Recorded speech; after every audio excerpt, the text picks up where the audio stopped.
Hola a todos, mi nombre es Juan. Bienvenidos a Biopic, donde les narraré las historias de la vida de las personas que han marcado nuestra sociedad. Sin decir nada más, comencemos. Biografía de Steve Irwin. Steve Irwin nació el 22 de febrero de 1962 en el condado de Upper Ferntree Gully, en la cercanía de Melbourne, Australia, justo el día del cumpleaños número 20 de su madre Lynn Hackinson. Ella era rehabilitadora de vida silvestre, mientras su padre Bob Irwin se dedicó a estudiar la vida de los reptiles y fue un reconocido profesional en esa área. Bob y Lynn eran australianos, descendientes de ingleses e irlandeses. Steve creció en un hogar que amaba y estudiaba a los animales salvajes, hasta el punto de regalarle, cuando apenas cumplió 6 años, una serpiente pitón de matorral de 4 metros de largo. En 1970, toda la familia se mudó a Queensland, donde el niño asistió a la escuela estatal de Landsborough. Bob y Lynn abrieron allí un parque de fauna llamado Beerwah Reptile and Fauna Park. A principios de los años 70, Steve acompañó a Bob en numerosas expediciones para el programa de manejo de cocodrilos de Queensland en el este del país. En su primer viaje, teniendo solo 9 años, capturó su primer cocodrilo. Gracias al programa, capturaron y reubicaron más de 100 cocodrilos para evitar su caza. Algunos de ellos fueron ingresados en el parque Beerwah. Steve creció y pasó su juventud allí, en ese parque creado por sus padres, rodeado de vida silvestre nativa de Australia y foránea. En ese entorno, desarrolló una habilidad muy cuidada para rehabilitar animales y reinsertarlos en la naturaleza. En 1979, se graduó en la Escuela Secundaria Estatal de Caloundra. Por esta época, Steve era un ferviente seguidor de la Liga de Rugby, un deporte de primer nivel en su país, e incluso llegó a jugar para los Caloundra Sharks en la posición de segunda línea. Steve se convirtió en un experto en vida silvestre. Esto lo logró gracias a lo que él pudo aprender con sus padres en el parque Beerwah y también mediante su participación en los diferentes programas de protección de especies en los que se involucraron. Nunca se graduó en la universidad, porque ese conocimiento de primera mano no lo daban en las aulas. Durante los años 80, Steve se dedicó plenamente a explorar la gigantesca geografía de Australia, ayudando a la preservación de la vida silvestre única de su país, atrapando cocodrilos y trabajando en la reserva de sus padres, que se iba convirtiendo poco a poco en un enorme zoológico. Durante estos años, la reserva faunística de la familia pasó a llamarse Queensland Reptile and Fauna Park. Allí conoció a su gran amigo Wes Mennion, quien compartía con él la pasión por la investigación y el cuidado de la vida silvestre. Juntos, Wes y Steve desarrollaron técnicas novedosas de manejo y captura de cocodrilos que se utilizan en todo el mundo hasta nuestros días. Muchas veces Steve compartía sus viajes con su pequeña perra Sue. En 1991, Bob y Lynn le cedieron la gestión del Parque de Vida Silvestre Familiar. Tomó posesión de su nuevo cargo el 4 de octubre de 1991. Ese mismo año, en su rol de gestor del parque, conoció a Terry Raines Irwin, una naturalista estadounidense de la ciudad de Eugene, Oregón, Estados Unidos. Terry había trabajado en el negocio de construcción de su padre desde 1979. Pero paralelamente fue trabajando en su proyecto personal, que concretó en 1986, cuando abrió un parque de rehabilitación de vida silvestre llamado Cougar Country, especializado en mamíferos depredadores. En 1989, la joven mujer había comenzado a trabajar como técnica veterinaria en un hospital veterinario de emergencia. Durante su visita a Australia en 1991, Terry decidió acercarse al parque que manejaba Steve. Según la pareja, lo que sintieron sin dudas fue amor a primera vista. Tanto así que se comprometieron apenas 4 meses después. En 1992, el Queensland Reptile and Fauna Park pasó a llamarse Zoológico de Australia. Y ese no fue el único cambio. Steve le dijo adiós a la soltería el 4 de junio del mismo año. Como se podría esperar de una pareja tan particular, cuando se casaron, pasaron la luna de miel en el norte de Australia buscando cocodrilos para su reubicación. Los acompañó para la travesía el camarógrafo John Stainton. En un principio, Steve mostró las cintas a un productor de Channel 10 de Australia, quien sugirió de inmediato convertir todas las cintas en un documental. El resultado final fue un programa de 10 horas de duración, publicitado como The Crocodile Hunter, en formato serie y exhibido por la televisión australiana desde 1992. 4 años después, en 1996, la serie fue comprada por Animal Planet, donde se convirtió en un éxito rotundo. La cadena televisiva la puso al aire en más de 200 países, llegando a tener 500 millones de televidentes, quienes se encontraban a menudo hechizados por los peligrosos encuentros de Steve con animales en la serie. Aunque no estaba planeado en un principio, se vio enredado con serpientes mortales, arañas, lagartijas y, por supuesto, cocodrilos. Más allá de sus temerarias aventuras, Steve se consideraba a sí mismo un educador sobre la vida silvestre, compartiendo su conocimiento y entusiasmo por los animales con sus espectadores. Las características exuberantes y entusiastas de Steve en su desempeño de la serie, el gran acento australiano de su inglés, los singulares pantalones cortos color khaki y su eslogan característico, Creaky, formaron una imagen que pegó fuertemente en el buen sentido entre los seguidores de la serie. Durante un viaje de pesca por las costas de Queensland con Bob, su padre, Steve descubrió una especie de tortuga nunca antes vista. En virtud de la importancia de su hallazgo, se le otorgó el honor de nombrar a la especie recién descubierta. La llamó Elsea irwini en latín, o tortuga de Irwin en español, para honrar a toda la familia dedicada a la vida silvestre. La vida familiar de Steve y Terry marchaba muy bien, y tuvieron una hija, Bindi Sue, el 24 de julio de 1998.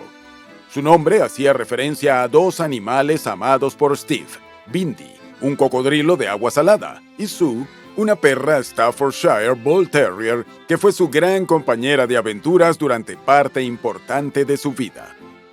Durante ese mismo año continuó trabajando para la televisión con el director Mark Strickson, con el objetivo de presentar el programa Las 10 serpientes más letales del mundo, en formato de serie.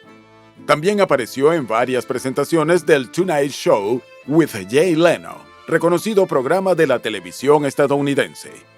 En sus múltiples roles como protector de animales, productor de contenidos audiovisuales, padre de familia y director de un zoo, también encontraba tiempo para su faceta como deportista y entusiasta del rugby.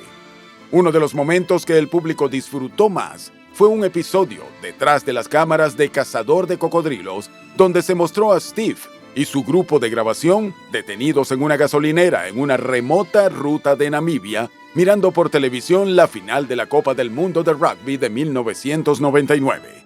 La final fue ganada por los Wallabies, el equipo nacional australiano, al seleccionado de Francia. Steve creó la Fundación de Conservación Steve Irwin, más tarde rebautizada como Wildlife Warriors. Bajo su supervisión, se incluyeron mejoras al zoológico de Australia como el Animal Planet Crocosium, el aviario tropical y el Templo del Tigre. Con su personalidad inquieta, él siempre quería llegar a más lugares con sus proyectos y estuvo considerando abrir un zoo de Australia en Las Vegas, Nevada, y posiblemente en otras locaciones alrededor del mundo. Pero mientras trabajaba en sus proyectos, la vida le tenía reservado un duro golpe. El 11 de febrero de 2000, Lynn, su madre, murió en un accidente automovilístico. Steve, en medio del dolor, decidió mostrar agradecimiento por el privilegio de haber sido su hijo, y en un tributo en línea para su madre, la llamó la persona más hermosa, amorosa, cariñosa y afectuosa que había conocido, y dijo que la existencia de Lynn fue una bendición para el mundo. Dentro de sus múltiples facetas, En el año 2001, Steve incursionó en el cine y en una película ideal para su personalidad.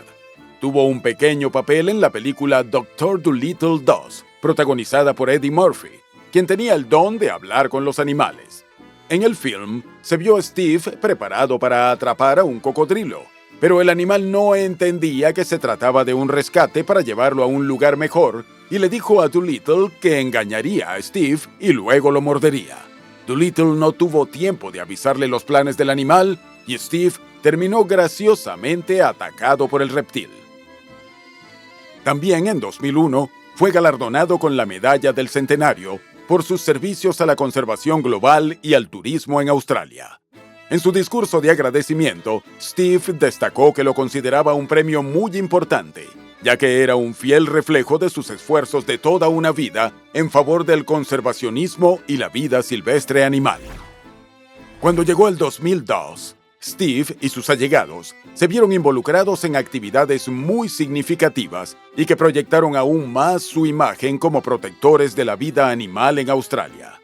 Ese año, Steve y toda su familia aparecieron en el video de la banda Wiggles llamado Wiggly Safari, que se filmó en el Zoológico de Australia y tuvo música y bailes inspirados en la vida salvaje de su país. En el mismo año, el Zoológico de Australia fue votado como la atracción principal a nivel turístico de Queensland. Recibió el premio al mejor aporte a Brisbane, ciudad de Queensland, como resultado de su compromiso por el rescate de animales. También en 2002, Steve protagonizó la película The Crocodile Hunter: Collision Course, en la que se interpretó a sí mismo y se vio envuelto en situaciones un tanto disparatadas porque confundió a agentes de la CIA con cazadores de cocodrilos. El film ganó el premio al mejor largometraje de familia en los Young Artist Awards y se produjo con un presupuesto de $12 millones y recaudó más de 33. En el ámbito profesional todo iba bien, y en el familiar también ocurrían cosas fantásticas. El 1 de diciembre de 2003 nació el segundo hijo de la pareja, a quien llamaron Robert Clarence en honor al padre de Steve y al de Terry. Ese año Steve presentó una campaña publicitaria para The Gun, una línea de trenes de pasajeros que operaba entre Adelaida, Alice Springs y Darwin. Una locomotora de esta línea ferroviaria fue renombrada Steve Irwin como parte de la campaña. Steve estuvo involucrado en otras campañas publicitarias. En una de ellas, se unió al Servicio de Inspección de Cuarentenas de Australia para promover los estrictos requisitos de las cuarentenas para la introducción de especies. Los pagos por esta campaña fueron directamente a su fundación a favor de la vida silvestre. En noviembre de 2003, mientras filmaba un documental sobre leones marinos en la costa de la península de Baja California, México, escuchó por radio que 2 buzos se habían extraviado en las cercanías.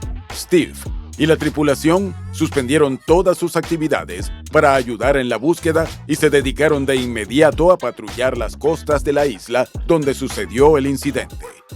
En el segundo día de búsqueda, el buzo Scott Jones fue encontrado por kayakistas al borde de un acantilado y lo llevaron escoltado al barco de Steve.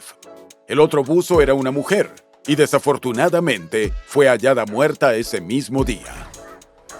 La familia siempre fue ajena a los escándalos, pero el 2 de enero de 2004 sucedió un controvertido hecho frente al público en su zoológico. Steve cargaba en brazos a su pequeño mientras alimentaba a un enorme cocodrilo de agua salada de 3,8 metros de largo. La prensa comparó el hecho con el incidente de Michael Jackson, cuando asomó a su hijo por una ventana de un hotel. Algunos grupos de derechos del bienestar infantil lo acusaron de ser un padre irresponsable. Steve y Terry se disculparon públicamente en The Today Show de la NBC. Sin embargo, insistieron en que Steve tuvo siempre el control total de la situación y señalaron que fotos tomadas desde otro ángulo mostraban que la distancia con el cocodrilo era mucho mayor de lo que se apreciaba en las publicaciones de la prensa. Más allá de las disculpas y de que no se presentaron acusaciones formales, el gobierno de Queensland cambió sus leyes de manejo de cocodrilos, prohibiendo que menores de edad y adultos sin entrenamiento ingresaran en recintos donde estuvieran estos animales. Superado el incidente mediático, en 2004, Steve fue nombrado embajador de la línea de tren de Cannes, cuando la línea se extendió por la costa norte ese mismo año. Cuando llegó 2005, Steve volvió al mundo de los films, pero esa vez fue solo con su voz que le dio vida al elefante marino Trev en la película Happy Feet. No todo fueron aplausos y reconocimientos en la vida de Steve. En muchas ocasiones fue criticado por quienes consideraban que incurría en una intromisión desmedida con la fauna silvestre. Ante esas críticas, él siempre alegó que las imágenes que él protagonizaba generaban en la gente las ganas de ayudar en el conservacionismo, y que esto era lo importante.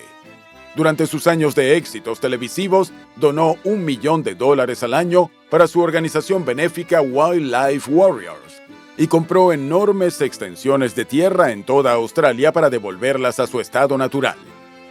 Tal como la familia decía, comían, dormían y vivían en pos del conservacionismo y a favor de regalar al mundo un precioso sentimiento hacia la vida silvestre. En enero de 2006, en un programa televisivo con Jay Leno, anunció que Discovery Kids estaba generando un programa para su hija Bindi.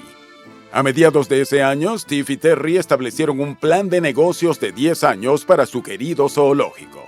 La familia estaba llena de proyectos y de ilusiones, pero la vida los sorprendió con un giro inesperado. El 4 de septiembre de 2004, Steve se hallaba filmando a lo largo de la Gran Barrera de Coral de Australia con su barco anclado en Port Douglas, Queensland. Estaban dedicados plenamente a la filmación de su nuevo programa con la lista de animales mortales del océano. En medio de la grabación, avistaron a un grupo de raya, y él decidió hacer un segmento para su programa sobre estos animales.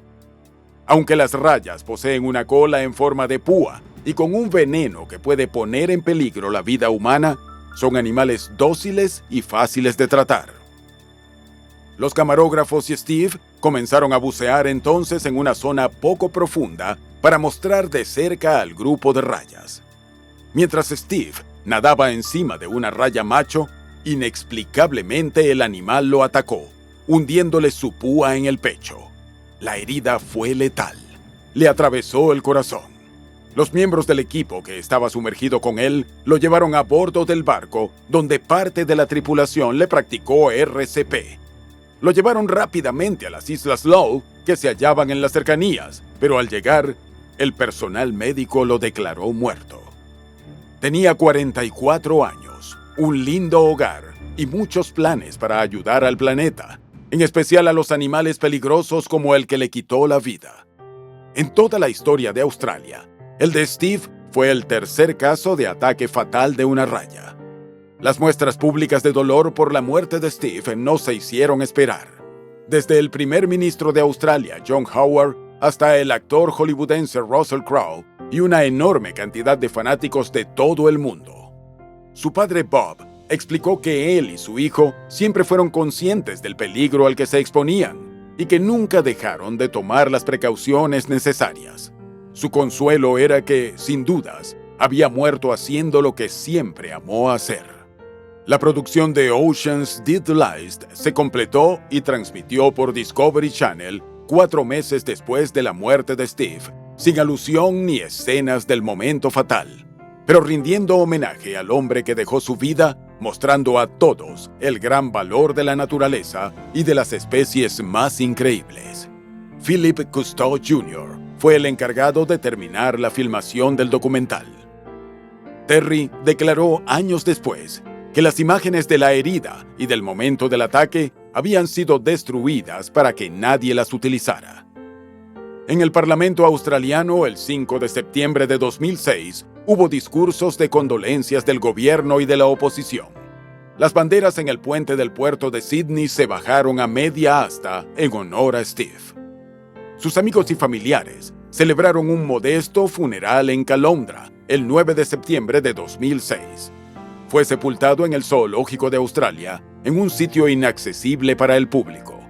El primer ministro Howard y el gobernador de Queensland habían ofrecido un funeral de estado, pero la familia rechazó la oferta, diciendo que Steve hubiera preferido ser recordado como un tipo común. El 20 de septiembre, se llevó a cabo un servicio conmemorativo presentado por Russell Crowe en el Crocushium. Había 5.500 asientos llenos en el Zoológico de Australia y además fue transmitido en directo en Australia, Estados Unidos, Reino Unido, Alemania y varios países asiáticos. Se estima que fue visto por más de 300 millones de personas. Celebridades de todo el mundo comentaron y hablaron durante el evento hasta que la estrella musical australiana, John Williamson, interpretó la canción favorita de Steve, True Blue, mientras el camión de Steve era cargado y sacado de su lugar por última vez. Robert Irwin, hijo de Steve, sigue en la actualidad los pasos de su padre.